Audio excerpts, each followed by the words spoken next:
மக்களே இப்போ பார்த்தீங்கன்னா நம்ம நாட்டுக்கோழி பெப்பர் ஃப்ரை பண்ணுறதுக்கு பார்த்தீங்கன்னா நம்ம ஒரு பெரிய வெங்காயம் வந்து நல்லா பொடியாக அரிஞ்சு வச்சுருக்கிறோம் பாருங்கள். அதுக்கப்புறம் இஞ்சி பூண்டு பேஸ்ட் வந்து 1 டீஸ்பூன் அளவு இருந்தால் போதும். ஏன்னா ஏற்கனவே நம்ம குழம்புல வந்து பார்த்திங்கன்னா நம்ம இஞ்சி பூண்டு பேஸ்ட் போட குழம்பு வந்து செஞ்சோம். அதனால் நம்மளுக்கு 1 ஸ்பூன் இருந்தால் போதும். அதுக்கப்புறம் கொத்தமல்லி தழை கடைசியாக தூவி விட்ருக்கு.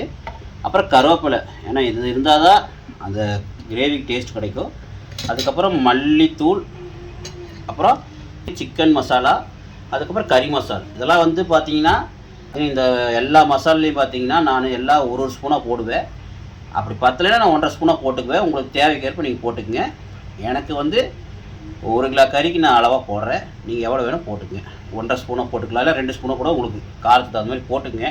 ஏன்னா நம்ம ஏற்கனவே பார்த்திங்கன்னா நம்ம குழம்புலையும் பார்த்திங்கன்னா நம்ம மசாலா போட்டிருக்குறோம். அதனால் நம்ம நாட்டுக்கோழி வறுவல் செய்யும்போது அதுலேயும் காரம் வந்துடும். ஆனால் நம்ம பெப்பர் வேறு போட போகிறோம் கடைசி. அதனால தான் நான் 1 ஸ்பூன் மட்டும் போடுறேன். நீங்கள் பார்த்து போட்டுக்குங்க. ஓகே.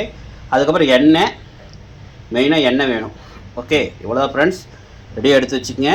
வாங்க இப்போ நம்ம வீடியோக்குள்ளே போகலாம். இன்னொன்று மறந்துட்டேன், தக்காளி வந்து ஒரு சின்ன தக்காளி, ஒரு தக்காளி எடுத்துக்கங்க. ரொம்ப சின்ன தக்காளியாக இருக்கணும். லெமனோட சின்னதாக இருந்தால் போதும். ஏன்னா ரொம்ப போட்ட தக்காளி நிறையா போட்டால் இனிப்பாக ஆயிடும். அதனால தான். ஓகே ஃப்ரெண்ட்ஸ், வாங்க இப்போ செய்ய போகலாம். ஃப்ரெண்ட்ஸ் பார்த்தீங்கன்னா நான் பெப்பர் சொல்ல மறந்துட்டேன். பெப்பர் தான் மெயினு. பார்த்துங்க, பெப்பர் வந்து நான் ஒரு 1/2 ஸ்பூன் கூட போட்டுக்கலாம். ரொம்ப வேண்டாம், பெப்பர் ஒரு 1/2 ஸ்பூன் எடுத்துக்கலாம். ஓகே ஃப்ரெண்ட்ஸ், இவ்வளோ தான் நம்மளுக்கு தேவையான பொருட்கள். ரெடியாக எடுத்து வச்சுக்கோங்க. வாங்க இப்போ நம்ம செய்ய ஆரம்பிக்கலாம்.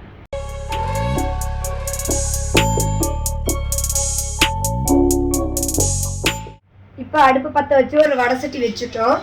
வடை சட்டி கொஞ்சம் நல்லா காயிட்டும். நான் வந்துட்டு இது கொழுப்பு கோழியாக இருக்கிறதுனால கொஞ்சமாக தான் நான் எண்ணெய் சேர்த்துறேன். நிறையெல்லாம் எண்ணெய் சேர்த்துறேன். நீங்கள் அதை கொழுப்பு இல்லாமல் தோல் எல்லாம் எடுத்துகிட்டு வாங்கினீங்கன்னாக்கா எண்ணெய் கொஞ்சம் சேர்த்துக்கோங்க. எண்ணெய் காஞ்சிடுச்சு. அந்த எண்ணெயில் நம்ம ஒரு பெரிய சைஸ் வெங்காயம் வெட்டி எடுந்தோம்ல, அதை போட்டுடலாம். போட்டு நல்லா வதக்குங்க.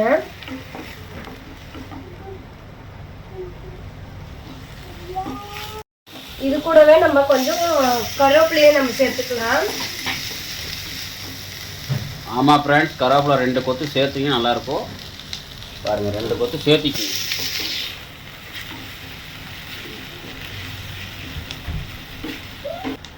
ஃப்ரெண்ட்ஸ் பார்த்தீங்கன்னா இந்த மாதிரி நாட்டுக்கோழி பெப்பர் ஃப்ரை செஞ்சு பாருங்கள். அப்புறம் இதே மாதிரி செய்வீங்க. இதே மாதிரி மெத்தடில் நீங்கள் ஃப்ரைகள் செய்யலாம்.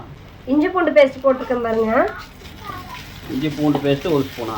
ஆமாம் ஃப்ரெண்ட்ஸ், இஞ்சி பூண்டு பேஸ்ட் 1 ஸ்பூன் போட்டுக்குங்க.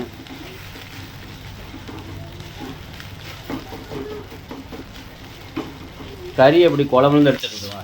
ஆமாம், அதான் குழம்புலேருந்து எடுத்து வச்சுருக்கிற கறி. ஆமாம் ஃப்ரெண்ட்ஸ், பார்த்தீங்கன்னா குழம்புல இருக்கிற கறி எடுத்துக்கங்க.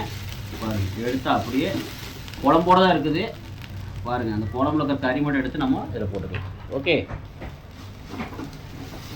முதல்ல இதெல்லாம் தாளிச்சிட்டு அதுக்கப்புறம் போட்டுக்கலாம்.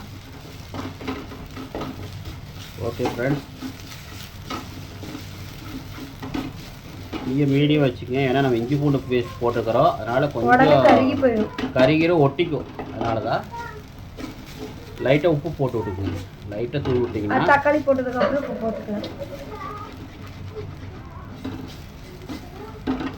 பாருங்கள் ஃப்ரெண்ட்ஸ், மஞ்சத்தூள் வந்து நான் போடலை. ஏன்னா ஏற்கனவே நம்ம குழம்புல போட்டிருக்கனால போடலை. பார்த்தீங்கன்னா இப்போ நல்ல வெங்காயம் வணங்கட்டும். அதுக்கப்புறம் நம்ம தக்காளி போட்டுக்கலாம். இப்போ நம்ம தக்காளி சேர்த்துக்கலாம். ஃப்ரெண்ட்ஸ் பார்த்தீங்கன்னா தக்காளி வந்து நம்ம சேர்த்தியாச்சு. நம்மளுக்கு வந்து பார்த்தீங்கன்னா வெங்காயம் ஓரளவு 3/4 வணங்கினா போதும். ரொம்பலாம் வந்து வெங்காயம் வேகணும்னு அவசியம் இல்லை. தேவையான அளவு உப்பு போட்டுக்குங்க.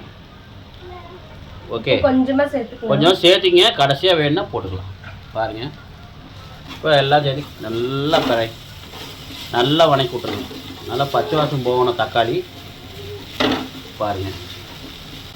ஓகே, இப்போ நல்லா தக்காளி வணங்கட்டும். அதுக்கப்புறம் நம்ம கடைசியாக கறி போட்டுக்கலாம்.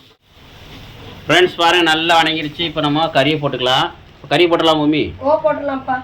பாருங்கள் ஃப்ரெண்ட்ஸ், பார்த்தீங்கன்னா நம்ம கறி மட்டும் போட்டுக்கலாம். பாருங்கள், அது கூட நம்ம குழம்பு கொஞ்சம் ஊற்றணும். ஏன்னா ஊற்றினாதான் அது நல்லா உங்களுக்கு சூப்பராக இருக்கும்.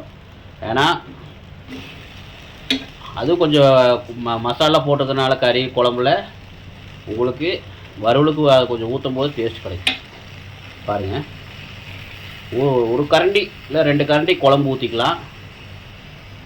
நீங்கள் இந்த குழம்புலேருந்து கறி எடுத்து போடுறீங்களேங்க, அந்த குழம்பே கொஞ்சம் ஒரு கரண்டியாக 2 கரண்டி ஊற்றி பாருங்கள். கறியெலாம் போடுறாங்க பாருங்கள், பார்த்தீங்களா? இருக்கு ஃப்ரெண்ட்ஸ். பாருங்கள், இப்போ கறியெல்லாம் போட்டுக்கலாம். பாருங்கள், கறியெல்லாம் போட்டாச்சு. பார்த்தீங்கன்னா இந்த கறி வெறும் 650 ரூபா 1 கிலோ. நம்புவீங்களா? வெறும் 650 ரூபாய்க்கு வாங்கிட்டு வந்த 1 கிலோ. பாருங்கள், சூப்பராக இருக்குது கறி. ஒரிஜினல் நாட்டுக்கோழி. ஆனால் நான் கூட ஏமாத்திரான்னு நினச்சேன். சத்தியமாக சொல்கிறேன் ஃப்ரெண்ட்ஸ், இந்த மாதிரி விற்கிறவங்க சொல்லி வாங்குறவங்க பார்த்தீங்கன்னா நம்பி வாங்கலாம். ஏன்னா நான் வீடியோ போடுறது வந்து நீங்கள் ஃப்ரெண்ட்ஸ், நான் வந்து வீடியோ ஏன் போடுறேன்னா செஞ்சு பார்த்துட்டு தான் ஒரிஜினலாக இல்லையான்னு பார்த்துட்டு தான் உங்களுக்கு வீடியோ போடுறது. அப்படி தான் நான் போட மாட்டேன். பார்த்துக்கங்க, ஒரிஜினல் வீடியோ, ஒரிஜினல் நாட்டுக்கோழி தான்.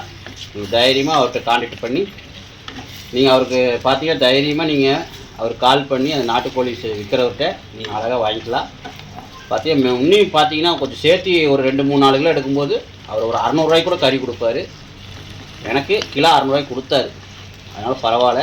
ஏன்னா நான் பார்த்தீங்கன்னா நான் 2 கிலோ வாங்கினால எனக்கு கொஞ்சம் கம்மியாக கொடுத்தாரு. ஆனால் கறி என்னடா கொஞ்சமாக இருக்குன்னு நினைப்பீங்க. நான் குழம்பு கொஞ்சம் கறி போட்டேன், அதனால தான். இப்போ பாருங்கள் எப்படி இருக்குது பாருங்கள். நல்லா அந்த கிரேவி பார்த்தீங்கன்னா அந்த குழம்புலாம் அப்படியே சுண்டுது பாருங்க. சுண்டப்போ சூப்பராக இருக்கும். இப்போ நம்ம மசாலா போட்டுக்கலாம். இப்போ வந்து மல்லித்தூள் நல்லா ஒரு ஸ்பூன் அளவு போட்டுக்கங்க. அதுக்கப்புறம் சிக்கன் தூள் 1 ஸ்பூன் அளவு போதும். அதுக்கப்புறம் கறி மசால் நல்லா 1 ஸ்பூன் அளவு போட்டுக்கோங்க. ஃப்ரெண்ட்ஸ், பார்த்தீங்கன்னா நம்ம கறி மசாலுமே ஒரு ஸ்பூன் அளவு போட்டுக்குங்க. இப்போ போட்டு போதும். இப்போ வந்து நல்லா பரட்டி விடுங்க. பரட்டி விட்டு போட்டு கடைசியாக நம்ம பார்த்தீங்கன்னா பெப்பர் போட்டு இறக்கலாம். பார்த்தீங்கன்னா இதே காரம்தான், நம்ம பெப்பர் போட வேண்டிய அவசியம் இல்லை. இருந்தாலும் நீங்கள் பார்த்தீங்கன்னா ஃப்ரெண்ட்ஸ், இதோட இன்னும் கொஞ்சம் ஃப்ரெண்ட்ஸ் பார்த்தீங்கன்னா நீங்கள் முடிஞ்சளவு ஒரு 1/2 ஸ்பூன் கூட கறி மசாலு சிக்கன் மசாலா போட்டுக்கங்க. ஏன்னா நம்ம கடைசியாக பெப்பர் போடலாம், கொஞ்சம் காரமாயிரும். உங்களுக்கு காரம் கம்மியாக வேணும்னா அப்படி சொல்கிறேன். அப்படி இல்லைன்னா இதை 1 ஸ்பூன் அளவு போட்டு கூட சரி, காரம் அதிகமாக வேணும்னா நம்ம கடைசியாக பெப்பர் போடுவோம். பார்த்தீங்கன்னா எப்படி இருக்குன்னு. இப்போ நல்லா இது வந்து நல்லா தாளிப்பு கொடுக்கணும். நல்லா அந்த இது வந்து ட்ரை ஆகணும். குழம்பு இதெல்லாம் வந்து ட்ரை ஆகணும். கடைசியாக நம்ம பெப்பர் தூளை போட்டு இறக்கிடலாம். ஓகே மம்மி, அவ்வளோதானா?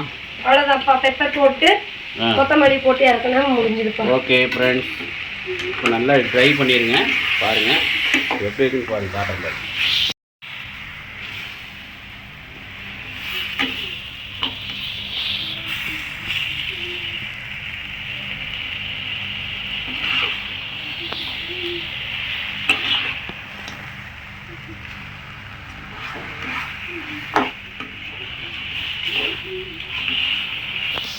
போதும். இப்போ பெப்பர் போட்டுடலாமா? பாப்பா இருப்பாப்பா. ஃப்ரெண்ட்ஸ் பாருங்கள், நல்லா ஐஸ் ஸ்பீட் வச்சு சும்மா ஒரு 2 செகண்ட் இப்படி நல்லா கலக்கி விட்ருங்க. அதுக்கப்புறம் தீயை மீடியம் வச்சுட்டு நம்மளுக்கு ஒரு 1/2 ஸ்பூன் அளவுக்கு பெப்பர் தூள் தூவிக்கலாம். ரொம்ப வேண்டாம், ஏன்னா காரம் இதிலே அதிகமாக இருக்கும். சும்மா ஒரு 1/2 ஸ்பூன் அளவு. ஓகே, பாருங்க எப்படி இருக்குன்னு பாருங்கள். பார்க்குறேன்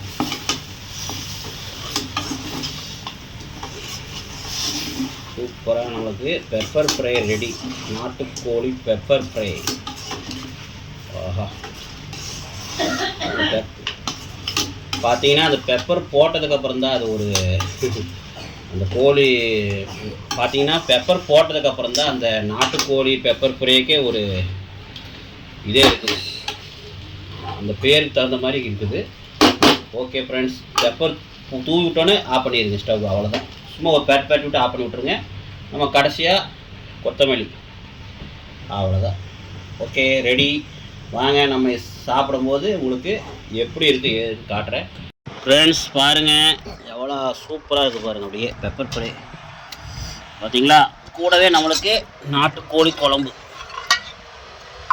அல்லது கறியில் எடுத்தது போக இவ்வளோதான் இருக்குது குழம்பு. ஏன்னா எல்லாம் சாப்பிட்ட ஏற்கனவே. இங்கே பாருங்கள், குழம்பு அல்டிமேட்டாக இருந்தது. அதோட பெப்பர் ஃப்ரை அதுக்கு மேலே சொல்ல வேணும். வாங்க, நான் சாப்பிட போகிறதில்ல, எங்கள் பாப்பா எங்கள் ஒய்ஃப் தான் சாப்பிட்டு சொல்லுவாங்க. வாங்க வாங்க ஃப்ரெண்ட்ஸ், இப்போ நம்ம வந்துட்டு குழம்பு தனியாக, வறுவல் தனியாக, அப்புறமா களி. இங்கே பார்த்தீங்களா ஃப்ரெண்ட்ஸ், பாருங்கள், நம்ம குழம்பு, வறுவல், களி இது மூணுத்தையும் வச்சு சாப்பிட்டு பார்க்க போகிறோம். இப்போ நம்ம பாப்பாவுக்கு முதல்ல கொடுப்போம்.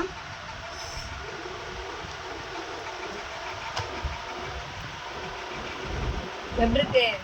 எப்படி பாப்பா? அதுக்கு மேலே சொல்ல தெரியாது பாப்பாக்கு. மெயினாக எது நல்லா இருக்குது? எது நல்லா இருக்கு? குழம்பா, களியா, இல்லை மிளகு வறுவலா? வறுவலா, நாட்டுக்கோழி வறுவலா? எது நல்லா இருக்குது? தர்ஷன் தான், நீ ஒரு பாய் இருங்க. ஓகே ஃப்ரெண்ட்ஸ், பாருங்கள், சாப்பிட்ருக்காங்க. எப்படின்னு சொல்லிட்டாங்களா? ஓகே, நல்லா இருக்கா சொல்லிடுங்க. நல்லா இருக்கு.